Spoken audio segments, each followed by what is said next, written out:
নমস্কার সবাইকে আবারও স্বাগত জানাই দ্য ওয়ান্ডারফুল জার্নির একটা নতুন ব্লগে। অনেক দিন বাদে আপনাদের সাথে দেখা, আর সামনেই রয়েছে দুর্গাপুজো। আর এই দুর্গাপুজোকে কেন্দ্র করে আজকের এই বিশেষ ব্লগটি করতে চলেছি। আজকের ভিডিওতে আপনাদের কাছে তুলে ধরবো ত্রিপুরা রাজ্যের সবচাইতে বড় দুর্গাপুজো প্যান্ডেলের চিত্র।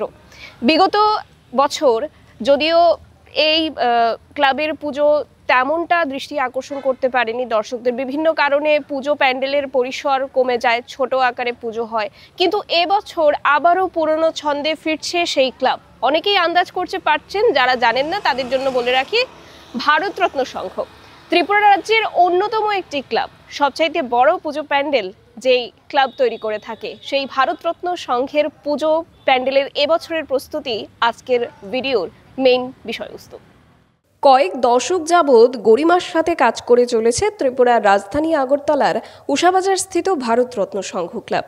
শারদোৎসবে নজর কাড়া পুজো মণ্ডপ, চোখ জোড়ানো দেবী দশভুজার প্রতিমা যেমন ভারতরত্ন সংঘকে সবার কাছে শ্রেষ্ঠ হয়ে ওঠার খেতাব ঝুঁকিয়েছে, ঠিক তেমনি সমাজের নানা অংশের মানুষের দুঃসময়ে পাশে দাঁড়িয়ে সামাজিক দায়িত্ব পালনেও বরাবরই সুনাম কুড়িয়েছে এই ক্লাব।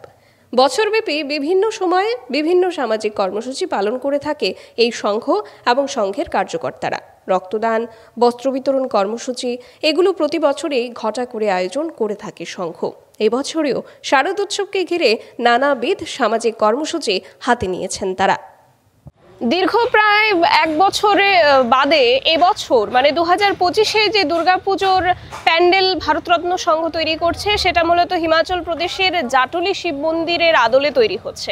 আর এই মন্দির বা এই প্যান্ডেল নির্মাণ যারা করছেন তারা এসছেন সুদূর পশ্চিমবঙ্গের নবদ্বীপ থেকে। এবং যতটা আমরা জানতে পেরেছি যে এবার এই প্যান্ডেলের যে মূর্তি তৈরি করবেন সেটা স্থানীয় আগরতলার শিল্পীরাই তৈরি করছেন। তো সব মিলিয়ে আশা করা যাচ্ছে যে এবার ভারতরত্ন সংঘের পুজো কিন্তু ঠিক আগের মতোই দর্শকদের নজর কাড়বে। প্রচণ্ড বৃষ্টি হচ্ছে, তাই জল পড়ছে।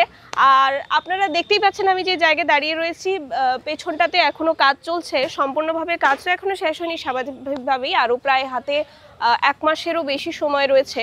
তো এই সময়ের মধ্যে মোটামুটিভাবে পুরো যে প্যান্ডেল রয়েছে সবটাই নির্মাণ হয়ে যাবে। তবে অন্যান্য যে ক্লাবগুলো রয়েছে আগরতলার বনেদি ক্লাবগুলো, সেগুলোর তুলনায় কিন্তু ভারতরত্ন সংঘ প্রতিবারই প্যান্ডেল নির্মাণ বা মূর্তি নির্মাণের দিক দিয়ে এগিয়ে থাকে। এবছরে আমরা সেই চিত্রটাই কিন্তু দেখতে পাচ্ছি। যুগ যুগান্তর ধরে বিশালকায় দুর্গাপুজো প্যান্ডেল নির্মাণে যারা রাজ্যের সবকটি বনেদি ক্লাব ও পুজো আয়োজকদের পেছনে ফেলে দেয়, সেই ক্লাবের পুজো আয়োজন 2024 সালে খানিকটা প্রতিকূলতার মুখে পড়েছিল বটে। বেশ কিছু কারণে বিগত বছরে তাদের পুজো আয়োজন তেমন বর্ণাঢ্য না হওয়াতে দর্শকেরা খানিকটা মর্মাহত হয়েছিলেন বটে। তবে এবছর আর তা হবে না নিশ্চিত, কারণ এবার ঠিক পুরনো ছন্দে দর্শকদের পুরনো আকর্ষণ ফেরাতে একেবারে জবরদস্ত প্রস্তুতি চলছে ক্লাব চত্বরে। ভারতরত্ন সংঘের দুর্গাপুজো শুধুমাত্র পুজো নয়, এটি লক্ষ লক্ষ ত্রিপুরাবাসীর আবেগ এবং ভালোবাসায় জড়ানো একটি পুজো। নিত্য নতুন থিম নিয়ে প্রত্যেকবার এই ক্লাব চমক লাগিয়ে দেয় সকলকে। তাই এবছরেও ভারতরত্ন সংঘের পুজো আয়োজন দেখতে আমরা তো ভীষণভাবে উৎসুক। আপনারা যাচ্ছেন তো এবছর ভারতরত্ন সংঘের পুজো দেখতে? জানাবেন কিন্তু।